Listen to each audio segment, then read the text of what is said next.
औज़ुबिल्लाहिमिनश्शैतानिर्रजीम बिस्मिल्लाहिर्रहमानिर्रहीम। अज़ीज़ तलबा व तालिबात, आज एक और न्यूज़ के साथ मैं आपके साथ हाजिर हूँ HEC के हवाले से। जो HEC की न्यू PhD की पॉलिसी आई है 2020 के नाम से, जो 1 जनवरी 2021 से इफेक्टिव हो चुकी है, और उसका लिंक भी मैं इस वीडियो के नीचे दे दूंगा। 10 पेज की ये पॉलिसी है, आप खुद भी इसको पढ़ सकते हैं। इसके जो मेन पॉइंट है, एक आम इंसान के लिए, एक आम स्टूडेंट के लिए मैं उस पर एक्सप्लेन करूंगा कि जैसे BS के बाद जो है अब डायरेक्ट आप PhD कर सकते हैं।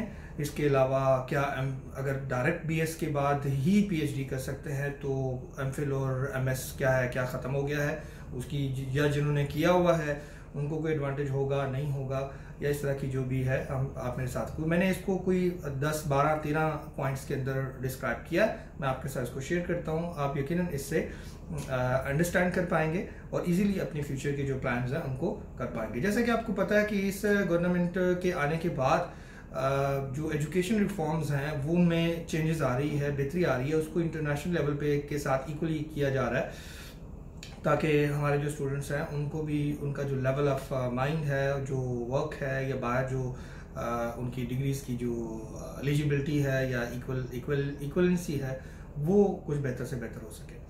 तो उसमें सबसे पहले तो ये है कि ये आपको बताया कि ये इसका लिंक मैं इस वीडियो के साथ दे दूंगा, आप उसको खुद पढ़ भी सकते हैं। 10 पेज की ये पॉलिसी है, HEC की वेबसाइट के ऊपर मौजूद है।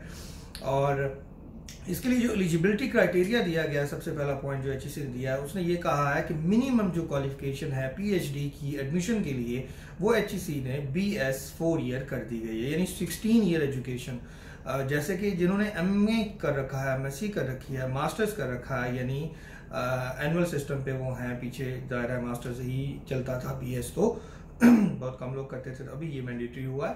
तो चाहे BS कर रखा है या मास्टर्स कर रखा है, यानी 16 ईयर एजुकेशन जिसके पास है वो एलिजिबल होगा किसी भी यूनिवर्सिटी के अंदर PhD प्रोग्राम के लिए। एलिजिबिलिटी क्राइटेरिया जो है वो इसके अंदर आ जाएगा। अब कुछ पॉइंट्स और हैं मैं आपके साथ, जैसे कि इससे ये पॉइंट ज़हन में आता है, क्या MPhil और PhD, MPhil जो MS है वो ख़त्म हो गया? नहीं, वो बिल्कुल ख़त्म नहीं हुआ, वो अपनी जगह मौजूद है और वो रहेगा। वो आगे चल के बताऊंगा उसका आपको क्या फ़ायदा होगा PhD के अंदर। या जिन्होंने कर चुके हैं MPhil और MS की डिग्री उनके पास मौजूद है और वो PhD में ट्रांसफर होना चाहते हैं, आगे मूव ओवर होना चाहते हैं, उनको इसका क्या फ़ायदा होगा, उस सिलसिले में भी मैं आपको आगे इसके साथ आपको मैं अगले पॉइंट पे बताता हूँ। दूसरी चीज़, एक नेक्स्ट पॉइंट है, वो ये है कि PhD, अब एक और जो इम्पोर्टेंट चीज़ है, जो पहले ये था कि आप प्रायर जो सब्जेक्ट्स होते थे, यानी किसी ने अगर वो MPhil कर रखा है, पहले तो रिक्वायरमेंट MPhil होती थी, MS होता था। कंप्यूटर साइंस में तो आप कंप्यूटर साइंस में ही PhD कर पाते थे, ज़ूलॉजी में कर रखा है तो आप ज़ूलॉजी में ही PhD कर पाते थे।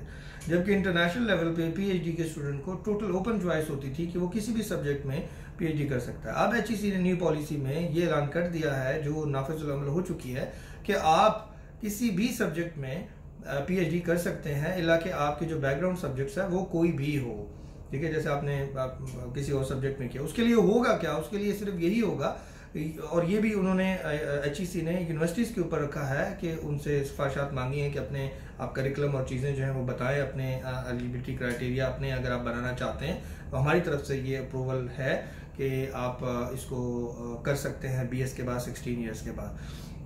तो जो इसमें करेगा, अगर सब्जेक्ट दूसरे सब्जेक्ट में जाएगा तो उसे ऑफकोर्स कुछ सब्जेक्ट जो क्रेडिट आवर्स हैं वो पढ़ने पड़ेंगे जो पहले उसने नहीं पढ़े।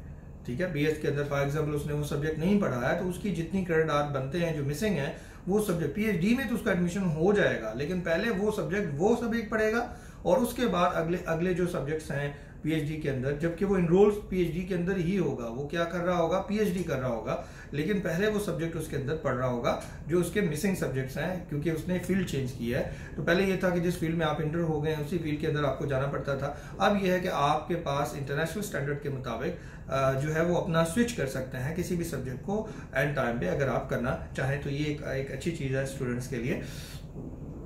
इसके अलावा ये है कि जो एलिजिबिलिटी क्राइटेरिया BS है, तो इसके लिए मिनिमम जो रिक्वायरमेंट है एडमिशन के लिए, वो HEC ने जो की है, वो जिनका सेमेस्टर सिस्टम पे है, BS वगैरह है, 16 ईयर एजुकेशन, उनके लिए 3 CGPA होना ज़रूरी है आउट ऑफ 4।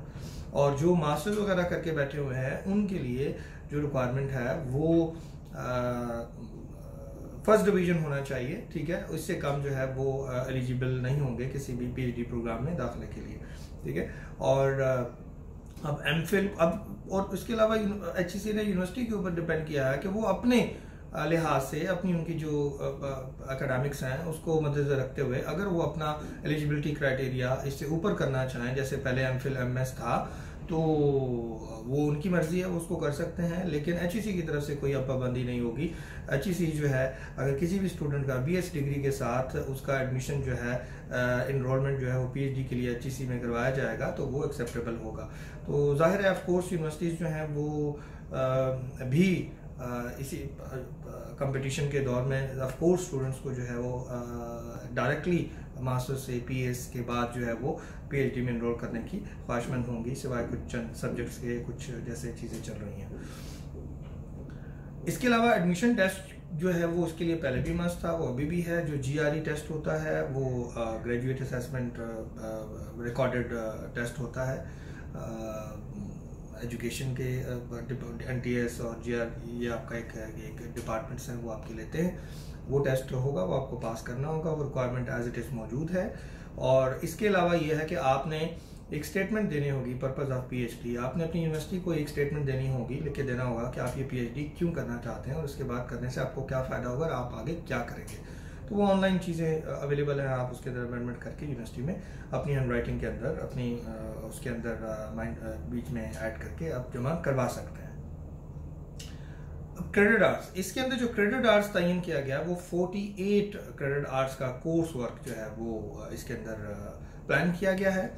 जो BS के बाद का है 48 आवर्स, 48 क्रेडिट आवर्स। अब ऑफ कोर्स आप इस चीज़ को समझ रहे हैं, तो इसके लिए कोर्स वर्क जो है वो लाजमी होगा और रेगुलर ऑफ कोर्स ये करना होगा। और जिन लोगों ने इसके अंदर MPhil और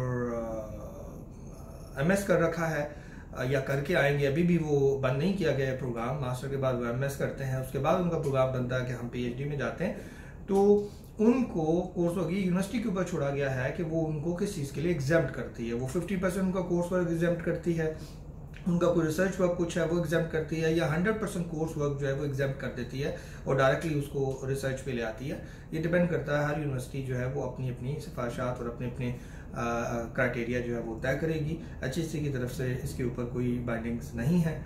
और 50% जो कोर्स एग्जाम्प्ट है वो ये जिन्होंने कर रखा है MS MPhil उनके लिए एग्जाम्प्ट होगा क्रेडिट आवर, यानी वो 48 क्रेडिट आवर्स हैं तो वो 24 क्रेडिट आवर्स जो है वो PhD के अंदर पढ़ेंगे, उसके बाद वो रिसर्च वर्क में चले जाएंगे। तो ये ऑफ कोर्स उन लोगों के लिए फ़ायदा होगा, जैसे कि मैंने पहले कहा था MPhil और MS के स्टूडेंट्स के लिए आपको ये फ़ायदा मिलेगा। इसके अलावा जो डिग्री कंप्लीशन टाइम है, डिग्री कंप्लीशन टाइम जो है वो पहले भी PhD के लिए 3 साल था, अभी भी 3 साल है, और मैक्सिमम जो पीरियड था वो 8 साल था। यानी 8 साल के अंदर अंदर आपको ये कंप्लीट करना होता था। अगर आप नहीं करते तो वो आपकी डिग्री जो है वो एक्सेप्टेबल नहीं होगी या नहीं रहेगी, वैलिड नहीं रहेगी। तो अब उन्होंने ये किया है कि मिनिमम जो ड्यूरेशन है वो 3 साल ही है, उसके अंदर आप कंप्लीट कर सकते हैं, आपको डिग्री अवार्ड हो सकती है, इससे पहले नहीं। और उसके बाद मैक्सिमम इसको 8 साल से बढ़ा के 10 साल कर दिया गया। और वो किया स्पेशली इसलिए है कि जैसे BS के बाद एलिजिबल हो जाएगा, अगर कोई स्टूडेंट BS के बाद या मास्टर्स के बाद PhD में एनरोल होता है तो वो ऑफ कोर्स कुछ क्रेडिट आवर्स जो हैं जो मिसिंग है या अपने सब्जेक्ट्स वो चेंज करता है या वट एवर, तो वो कुछ क्रेडिट आवर्स उसको पढ़ाए जाएंगे या पढ़ेगा, सारे नहीं लेकिन जहां रिक्वायर्ड होगा वो पढ़ेगा। 1 या 2 साल उसके अंदर वो सब्जेक्ट पढ़ता है, तो ऑफ कोर्स वो उसको एक्स्ट्रा दे दिए गए 8 साल की जगह 10 साल। क्या वो है तो PhD का स्टूडेंट, लेकिन पहले वो ये क्रेडिट आवर्स पूरे कर रहा है, ये करेगा, उसके बाद वो अगले जो दूसरा कोर्स वर्क है उसको टच करेगा। तो ऑफ कोर्स उनका ये दौरानिया जो है उनका बढ़ा दिया गया है, यानी उनको एक्स्ट्रा दे दिया गया है, ताकि अगर कोई स्टूडेंट इसके अंदर अंदर नहीं कर सकता तो उसको 2 साल और कर दिया जाए, 8 साल से 10 साल कर दिया गया।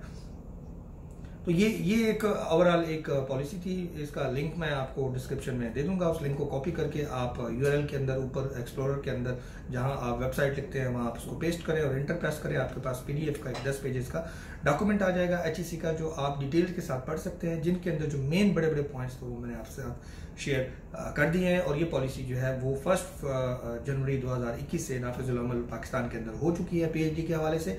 और यूनिवर्सिटी एचईसी ने तमाम यूनिवर्सिटी से इस सिलसिले में जो अपने क्राइटेरियाज हैं, अगर किसी ने इसके अंदर ऐड करना है, कोई यूनिवर्सिटी कहती है नहीं जी हम पहले एमफिल करेंगे, एमएस करेंगे और उसके बाद हम पीएचडी में उस स्टूडेंट्स को दाखिला देंगे और कोर्स एग्जाम करेंगे, वो अपना तरीका देंगे।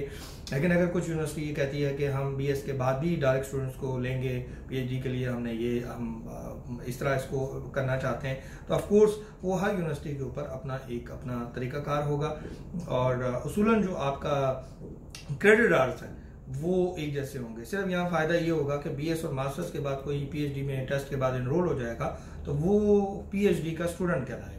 और दूसरी तरफ जो है वो एमफिल और एमएस में कोई अगर स्टूडेंट पढ़ रहा है किसी यूनिवर्सिटी में तो वो एमएस का स्टूडेंट कहलाएगा, एमफिल का स्टूडेंट कहलाएगा। ठीक है, तो मैं आपको बताता चलूँ कि इंटरनेशनल जो तरीकाकार है उसके अंदर ये बीएस के बाद ही आप पीएचडी प्रोग्राम्स के अंदर जो है वो दाखिले ले सकते हैं, क्योंकि उनका एमएस होता है। एमएस के बाद एमएस मीन मास्टर्स, बीएस के बाद एमएस होता है और उसके बाद उससे पहले भी आप एनरोल हो सकते हैं जैसे, और किसी भी सब्जेक्ट में आप कर सकते थे जैसे कि अभी एचईसी ने अनाउंस किया। यानी जो स्टूडेंट आगे चल के अपनी सब्जेक्ट जिसमें वो काम कर रहा है, पहले उसने कुछ और रखे थे लेकिन अब आपकी प्रोफेशनल जो रिक्वायरमेंट है या जॉब है वो कुछ और है, तो वो अपने सब्जेक्ट को चेंज नहीं कर सकता था अपनी डॉक्टरेट के लिए, अब वो इस चीज़ में भी कर सकेगा। मजीद अगर कोई आपके क्वेश्चंस होंगे तो इंशाल्लाह मैं उनको रिप्लाई करूँगा। Thank you.